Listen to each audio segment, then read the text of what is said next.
Good evening. This case details a paradoxical septic embolism leading to a right brain abscess, a relatively rare presentation of a right atrial mass. As far as the case presentation goes, this is a 65-year-old female, fairly unremarkable medical history, hypertension and dyslipidemia. She presented as a stroke alert to the emergency department with altered mental status, left-sided focal seizures, and dysarthria. On the CT stroke alert, there was a questionable 3.5 centimeter mass in the right frontal lobe.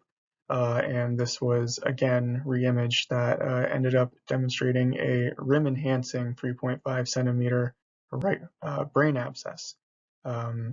Indeed, this was then taken to surgery with neurosurgery, and the craniology and drainage yielded a strep intermedius positive wound culture that can be seen on the Labs and Imaging tab.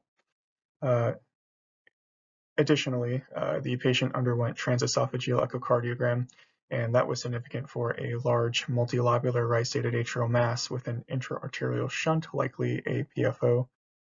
We believe that this was the mechanism that enabled the paradoxical embolization of the septic emboli. Cardiothoracic surgery ended up performing an angiovac aspiration of this right atrial mass that was also visualized on cardiac MRI. This may also be seen.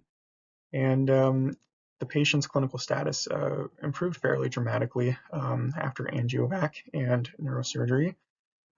She initially presented with an ejection fraction of 30 to 35% with some clinical signs of heart failure, including volume overload, dyspnea, and some fleeting chest pain.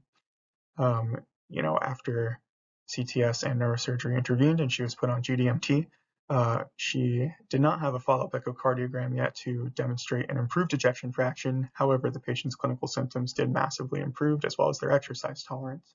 She was referred to follow-up at BMG Cardiology, and she is overall doing well. We are currently seeing her for interval follow-up, and more data is to follow.